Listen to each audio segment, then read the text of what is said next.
Hello students, मैं shine Luthra. आज मैं आपको इस वीडियो में क्लास 6 हिंदी मीडियम की साइंस का पार्ट 2 करवाऊंगी, भोजन के घटक। पहले हम इसके मेन पॉइंट जो है चैप्टर के वो पढ़ेंगे, उसके बाद हम इसके क्वेश्चन आंसर्स, इसके जो प्रमुख शब्द दे रखे हैं वो भी हम इसके करेंगे बाद में। सबसे पहले भोजन के घटक, हमने पार्ट 1 पढ़ा था, ये उससे हमारा मिलता जुलता पार्ट है। अध्याय 1 में हमने उन खाद्य पदार्थों की सूची बनाई थी जिन्हें हम खाते हैं। भारत में विभिन्न भागों में खाए जाने वाले विभिन्न व्यंजन के बारे में हमने बताया था, तब इन्हें मानचित्र में अंकित किया था। जैसे हमने पार्ट 1 में किया था, अलग अलग तरह का खाना जो है अलग अलग भारत के अलग अलग राज्यों में है, वो सब हमने उसमें मानचित्र में हमने उसको अंकित किया था, जो उसमें सारणी दे रखी थी। उसके बाद है, एक प्रकार के भोजन में चपाती, दाल, बैंगन का भरता हो सकता है और दूसरे में चावल, सांभर, भिंडी हो सकती है। इसके अतिरिक्त अन्य भोजन में उपमा, मछली और सब्जियां हो सकती हैं। ठीक है, जैसे कि यहाँ पे हमें नीचे क्रियाकलाप 1 दे रखा है, यहाँ पे सारणी दे रखी है 2.1। जैसे पंजाब में मक्की की रोटी, राजमा, सरसों का साग और दही घी है। ऐसे आंध्र प्रदेश में चावल है, अरहर की दाल है और यहाँ पे मट्ठा, घी, कुंदरू है। ऐसे उत्तर प्रदेश में चावल, रोटी, गेहूं, दाल, गाजर, गोभी और अन्य व्यंजन में शहद, जूस और शरबत। तो ये सब क्या है, अलग अलग जो हमारा भारत है उसके अलग अलग राज्यों में जो है अलग अलग तरह का जो है भोजन बनाया जाता है और उसको पसंद किया जाता है। ठीक है, उसके बाद हम देखते हैं विभिन्न प्रकार के खाद्य पदार्थों में क्या होता है। हम जानते हैं कि प्रत्येक व्यंजन एक या एक से अधिक प्रकार की कच्ची सामग्री से बना होता है। यानी कि कोई भी हम खाना बनाते हैं वो एक सामग्री से नहीं, एक या ज्यादा उसकी सामग्रियों को मिलाकर हम बनाते हैं, जो हमें पादपों या जंतुओं से मिलते हैं। ठीक है, या तो हमें वो हमारे फूड प्लांट होते हैं या फिर वो एनिमल फूड प्लांट से जो हमें फूड्स मिलते हैं वो होते हैं, या फिर हमें जो एनिमल से मिलते हैं फिर वो हम खाते हैं। इस कच्ची सामग्री के संगठक क्या हैं? इस कच्ची सामग्री में हमारे शरीर के लिए कुछ आवश्यक घटक होते हैं। इन घटकों को हम पोषक कहते हैं। यानी कि जो हम खाना खाते हैं उनके अंदर कुछ आवश्यक घटक होते हैं जिनको हम पोषक कहते हैं। वो कौन कौन से होते हैं? कार्बोहाइड्रेट होता है हमारे खाने के अंदर, प्रोटीन होता है, वसा होता है, विटामिन होता है, खनिज लवण होते हैं। इसके अतिरिक्त हमारे भोजन में रुक्षांश तथा जल भी शामिल है। ये चीज आपको देखो याद रखनी है जब हम प्रश्न उत्तर करते हैं या प्रमुख शब्द करते हैं। अगर हम इसको अच्छे से समझ लेते हैं तो हमें प्रश्न उत्तर और प्रमुख शब्द करने में कोई भी प्रॉब्लम नहीं होती। यहाँ पे उन्होंने क्या बोला है कि हमारे भोजन में क्या क्या होता है? कार्बोहाइड्रेट, प्रोटीन, वसा, विटामिन तथा खनिज लवण होते हैं, और इसके साथ क्या होता है? रुक्षांश तथा जल भी शामिल है, जिनकी हमारे शरीर को आवश्यकता है। ठीक है, क्या सभी खाद्य पदार्थों में ये सभी पोषक तत्व होते हैं? कुछ साधारण विधियों से हमें ये जान सकते हैं कि कच्ची सामग्रियां या पके हुए भोजन में कौन सा एक या अधिक पोषक उपस्थित है।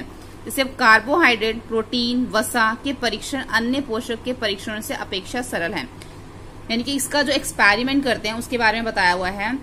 यहाँ पर जो है इन परीक्षण, देखो यहाँ पर हमें मेन चीज हमने ये चीज समझनी है। पहले तो जो हमने पढ़ा उसके अंदर हमें ये समझना है कि जो हम खाना खाते हैं उसके अंदर हमें कई तरह के अलग अलग पोषक तत्व मिलते हैं, जो कि मैंने आपको यहाँ पे मेन बता दिया है। और हमारे भारत देश में अलग अलग राज्यों में अलग अलग तरह का खाना खाया जाता है। ठीक है, उसके बाद यहाँ पर आ जाते हैं कुछ एक्सपेरिमेंट्स आ जाते हैं, क्रियाकलाप आ जाते हैं, जिससे कि चेक कर रहे हैं कि कौन से फूड में जो है मांड है या नहीं। ये सारे एक्सपेरिमेंट इसके यहाँ पे दे रखे हैं। उसके बाद ये यहाँ पे चेक कर रहे हैं कि कौन से फूड में प्रोटीन है, उसको यहाँ का एक्सपेरिमेंट दे रखा है। कौन से फूड में जो है वसा यानी कि फैट है, उसका एक्सपेरिमेंट यहाँ दे रखा है।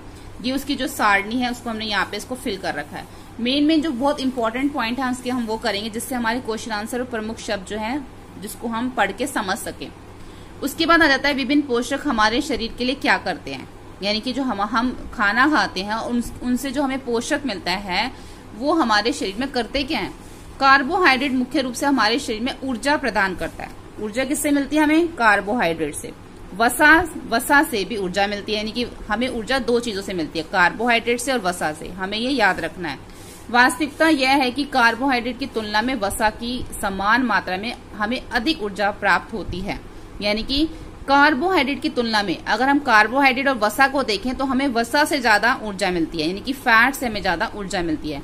वसा और प्रोटीन की आवश्यकता शरीर की वृद्धि तथा स्वस्थ रहने के लिए होती है।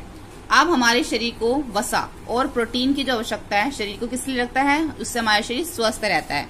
प्रोटीन युक्त भोजन को प्राय शरीर वर्धक भोजन कहते हैं। जिस खाने के अंदर प्रोटीन होता है उसको हम शरीर वर्धक भोजन कहते हैं। ठीक है। विटामिन रोग से हमारे शरीर की रक्षा करने में, विटामिन किससे हमारी रक्षा करता है? हमारे शरीर के रोगों से जो है वो हमारी रक्षा करता है। अभी हमने क्या पढ़ा? कार्बोहाइड्रेट पढ़ा, वसा पढ़ा, प्रोटीन पढ़ा। अब हम क्या पढ़ रहे हैं? विटामिन पढ़ रहे हैं। विटामिन हमारे शरीर को रक्षा करता है रोगों से बचाने के लिए। विटामिन हमारी आंख की अस्थियां, आंख यानी कि आईज, अस्थियां यानी कि हड्डियां, दांत और मसूड़ों को स्वस्थ रखने के लिए सहायता करता है। विटामिन कई प्रकार के होते हैं जिन्हें अलग अलग नामों से जाना जाता है। इनमें से कुछ को vitamin A, B, C, D, vitamin E तथा विटामिन के नाम से जाना जाता है। ये सब विटामिन के नाम है। विटामिनों के एक समूह को विटामिन बी कॉम्प्लेक्स कहते हैं। हमारे शरीर में सभी प्रकार के विटामिनों की अल्प मात्रा में आवश्यकता होती है। विटामिन ए हमारी त्वचा तथा आंखों को स्वस्थ रखता है। विटामिन सी बहुत से रोगों से लड़ने के लिए हमारी मदद करता है। विटामिन डी हमारी अस्थि यानी कि हड्डियों को और दांतों के लिए कैल्शियम का उपयोग करने के लिए हमारे शरीर में सहायता करता है। विभिन्न विटामिन से भरपूर भोजन हमें जो है यहाँ पर चित्र 2.6 में और चित्र 2.9 में हमें दिखाए गए। जैसे ये सारे जो हैं ये जो है, ठीक है, ये क्या है? विटामिन बी है। उसके बाद ये विटामिन सी और यहाँ पे हमारा विटामिन डी है जो कि हमें दूध से, मक्खन से और मछली से, इनसे सबसे हमें मिलता है। ठीक है। तो अभी हमने क्या पढ़ा? कार्बोहाइड्रेट, प्रोटीन पढ़ लिया, विटामिन, उसके बाद हमने प्रोटीन के बाद हमने क्या पढ़े? विटामिन पढ़े कि ये सारे विटामिन होते हैं और इन सब की हमारे शरीर को विटामिन की जरूरत होती है जिससे हमारा शरीर रोग मुक्त रहता है। उसके बाद आगे है हमारे शरीर को खनिज लवणों की भी आवश्यकता होती है। अब यहाँ पे क्या आ गए? खनिज लवण आ गए। आवश्यकता अल्प मात्रा में होती है। शरीर में उचित विकास तथा अच्छे स्वास्थ्य के लिए प्रत्येक खनिज लवण की आवश्यकता होती है। विभिन्न खनिज लवणों के कुछ स्रोत हमें चित्र 2.10 में दिखाए गए, यानी कि ये सब क्या है? हमारे खनिज लवण है। अब अधिकांश खाद्य पदार्थों में से अधिक पोषक होते हैं। आपने भी सारणी 2.2 के परीक्षणों में लिखते समय इस बात को आवश्यक देखा होगा। फिर भी किसी कच्ची सामग्री की एक निश्चित पोषक की मात्रा दूसरे पोषक की मात्रा से अधिक हो सकती है। उदाहरण, चावल में कार्बोहाइड्रेट की मात्रा दूसरे पोषकों से अधिक होती है कि चावल में कार्बोहाइड्रेट ज्यादा होता है। इस आधार पर हम ये कह सकते हैं कि चावल कार्बोहाइड्रेट समृद्ध भोजन है। ठीक है, चावल में एक कार्बोहाइड्रेट समृद्ध भोजन है। इन पोषकों के अलावा हमारे शरीर में आहारी रेशे, ठीक है, यहाँ पे क्या बोला? खनिज लवणों की आवश्यकता है। उसके बाद आहारी रेशे तथा जल की भी आवश्यकता होती है। आहारी रेशे रुशांश के नाम से भी जाने जाते हैं। आहारी रेशे को क्या कहते हैं? रुशांश। हमारे खाने में रुशांश की पूर्ति, इन पोषकों के अलावा हमारे शरीर में आहारी रेशे, जल की भी आवश्यकता होती है। आहारी रेशे रुशांश के नाम से भी जाने जाते हैं। हमारे खाने में रुशांश की पूर्ति मुख्यतः पादप उत्पादों से होती है। रुशांश के मुख्य स्रोत साबुत खाद्यान्न, दाल, आलू। कहाँ से मिलते हैं हमें आहारी रेशे? साबुत खाद्यान्न, दाल, आलू, ताजे फल, सब्जियां। रुशांश हमारे शरीर को कई पोषक प्रदान नहीं करते, फिर भी यह हमारे लिए भोजन का आवश्यक अवयव है और इसका आयतन बढ़ा देते हैं। रुशांश बिना पचे भोजन को बाहर निकालने में हमारे शरीर की सहायता करता है। आगे है हमारे, जब भोजन में उपस्थित पोषकों को अवशोषित करने में हमारे शरीर की सहायता करता है। यह कुछ अपशिष्ट पदार्थों जैसे कि मूत्र तथा पसीने को शरीर से बाहर निकालने में सहायता करता है। सामान्यतः हमारे शरीर को जितने जल की आवश्यकता होती है वह हमें उन वस्तुओं से प्राप्त होता है जिन्हें हम द्रव रूप में लेते हैं, यानी कि पानी के रूप में, जैसे कि जल, दूध और चाय आदि। इसके अतिरिक्त हम जो भी भोजन पकाते हैं उनमें भी पानी का प्रयोग किया जाता है। आइए देखें। अब यहाँ पे फिर से हमें एक एक्सपेरिमेंट दे रखा है। उसके बाद यहाँ पे है संतुलित आहार। संतुलित आहार कौन सा होता है? सामान्यतः पूरे दिन में हम कुछ भी खाते हैं उसे आहार कहते हैं। हमारे शरीर में वृद्धि और अच्छे स्वास्थ्य को बनाए रखने के लिए हमारे आहार में वे सभी पोषक तत्व उचित मात्रा में होने चाहिए जिनकी हमारे शरीर को आवश्यकता है। कोई भी पोषक तत्व ना आवश्यकता से अधिक हो और ना ही कम। हमारे आहार में पर्याप्त मात्रा में रुशांश, जल भी होना चाहिए। इस प्रकार एक वो संतुलित भोजन है कि सब कुछ, जैसे कि अभी हमने पढ़ा, क्या क्या होना चाहिए? कार्बोहाइड्रेट भी होना चाहिए, वसा भी होना चाहिए, प्रोटीन भी होना चाहिए, विटामिन भी होने चाहिए, रुशांश भी होना चाहिए, खनिज लवण भी होने चाहिए। जो अभी तक हमने पढ़ा वो सब हमारे खाने में होना चाहिए, तभी वो एक संतुलित आहार है। उसके बाद आगे है, क्या आप सोचते हैं कि प्रत्येक आयु वर्ग के लोग को एक ही प्रकार के आहार की आवश्यकता होती है? यानी कि एज, हर एक एज को एक जैसे कि जो बच्चा 2 साल का है और जो बच्चा 10 साल का, तो उन दोनों का खाना एक जैसा होगा, और जो 10 साल का है और जो 15 साल का, उनका खाना एक जैसा होगा नहीं। तो क्या आप ये सोचते हैं कि आप संतुलित आहार हमारे शारीरिक कार्य पर निर्भर करता है? एक सप्ताह की अवधि में आप जो भी खाते हैं उसका एक चार्ट तैयार कीजिए। जांच कीजिए कि प्रतिदिन जो भोजन आप करते हैं क्या उनमें सभी पोषक तत्व उपस्थित हैं। जैसे इसमें क्या लिखा, दालें, मूंगफली, सोयाबीन, अंकुरित बीज, ये सारी चीजें जो हैं हमें देखनी है कि हमारे आहार में उपस्थित है या नहीं। तो ये एक संतुलित आहार हम खा सकते हैं। उचित प्रकार का भोजन करना भी पर्याप्त नहीं है, इसे उचित तरीके से पकाना भी चाहिए, यानी कि सिर्फ नहीं खाना हो, अच्छे से पका भी होना चाहिए ताकि इसके जो पोषक तत्व नष्ट ना हो। जरूरत से ज्यादा खाना जब हम पका लेते हैं तो उसके पोषक तत्व नष्ट हो जाते हैं। क्या आप जानते हैं कि पकाते समय कुछ पोषक नष्ट हो जाते हैं? छिलका उतार कर यदि सब्जियों को, फलों को धोया जाता है तो संभव है कि उनके कुछ विटामिन नष्ट हो जाएं। सब्जियों और फलों की त्वचा को कई महत्वपूर्ण विटामिन, खनिज लवण होते हैं। चावल और दालों को बार बार धोने से उपस्थित विटामिन और खनिज लवण अलग हो जाते हैं। ज्यादा चावल और दाल को धोएंगे तो उसका जो विटामिन है जो उसके अंदर वो खत्म हो जाता है।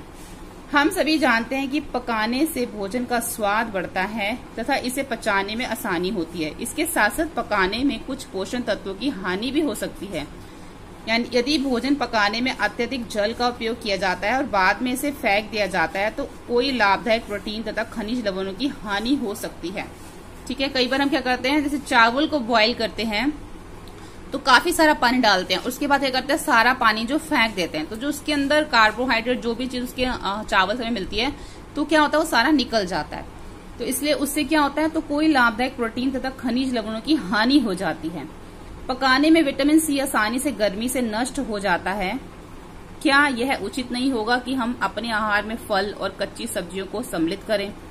बूजो ने सोचा कि हर समय वसायुक्त खाना ही सर्वोत्तम भोजन है। एक कटोरी कार्बोहाइड्रेट युक्त भोजन की अपेक्षा एक कटोरी वसायुक्त भोजन अधिक ऊर्जा देगा। क्या ऐसा नहीं होता? अतः उसने तली हुई चीजें, समोसा, पूरी, मलाई, रबड़ी, पेड़ा आदि प्रचुर वसायुक्त भोजन भी ही खाया, इसके अलावा कुछ नहीं खाया। क्या आप सोचते हैं कि यह ठीक था?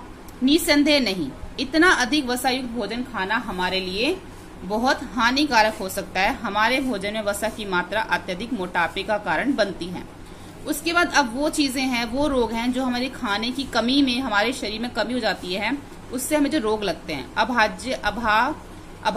अभावजन्य रोग कौन से होते हैं? एक व्यक्ति के खाने के लिए प्रातः भोजन पा रहा है लेकिन कभी कभी उसके भोजन में किसी विशेष पोषक की कमी हो जाती है। यदि यह कमी लंबी अवधि तक रहती है तो वह व्यक्ति उसके अभाव में ग्रसित हो सकता है।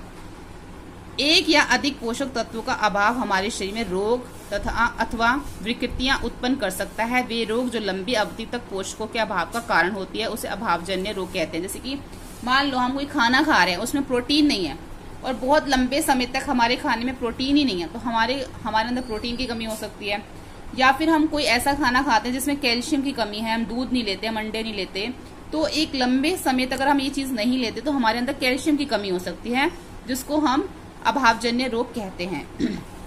यदि कोई व्यक्ति अपने भोजन के प्राप्त प्रोटीन नहीं ले रहा तो उसे कुछ रोग हो सकते हैं, जैसे कि वृद्धि का अवरुद्ध होना, यानी कि ग्रोथ ना बढ़ना, चेहरे पर सूजन, बालों के रंग का उड़ना, त्वचा की बीमारियां, पेचिश आदि। यह प्रोटीन तथा कार्बोहाइड्रेट दोनों ही किसी व्यक्ति के आहार में एक लंबे समय तक अनुपस्थित होने पे, वही सब चीजें जो मैंने आपको बताया, अगर हमारे खाने में विटामिन की, प्रोटीन की, कैल्शियम की, जो अभी तक हमने पढ़ा, कार्बोहाइड्रेट की या वसा की कमी होती है तो हमें इसके अंदर बीमारियां लग सकती हैं।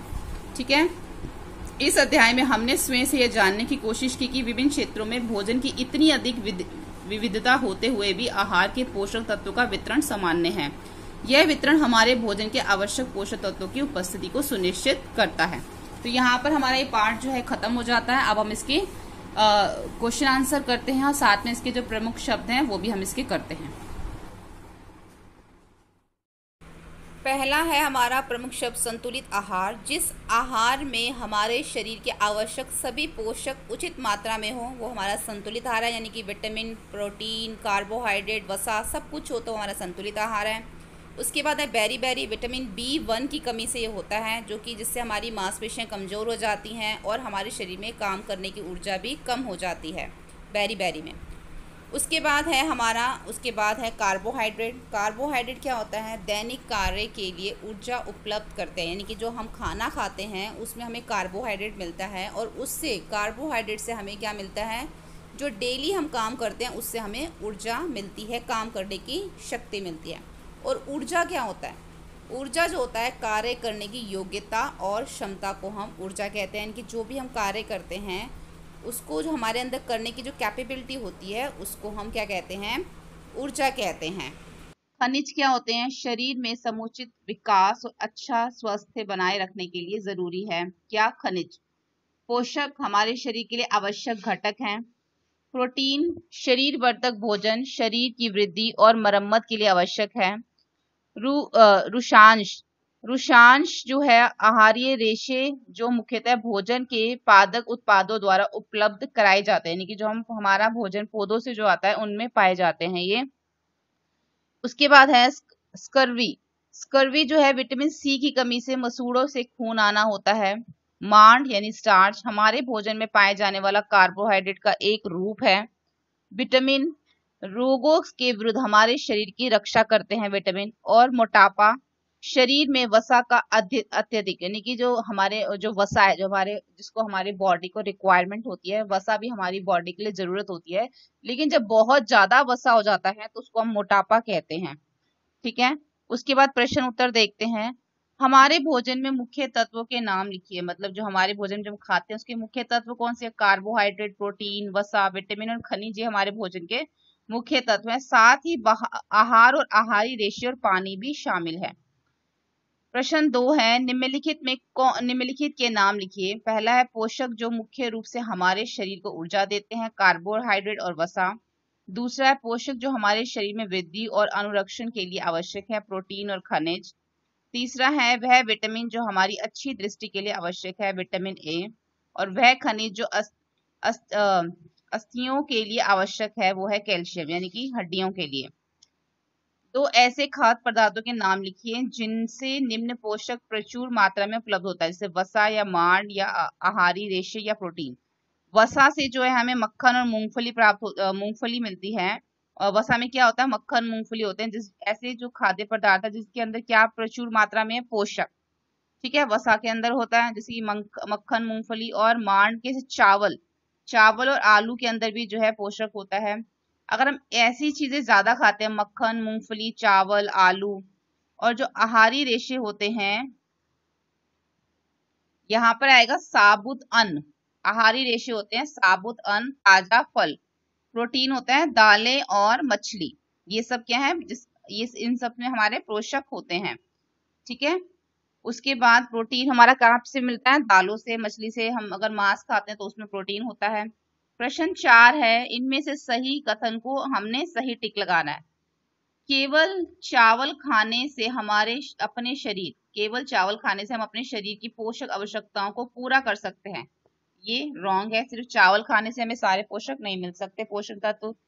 संतुलित आहार खाकर अभाज्य रोगों की रोकथाम की जा सकती है। अगर हम संतुलित आहार खाते हैं तो बहुत सारे रोगों को हम रोक सकते हैं।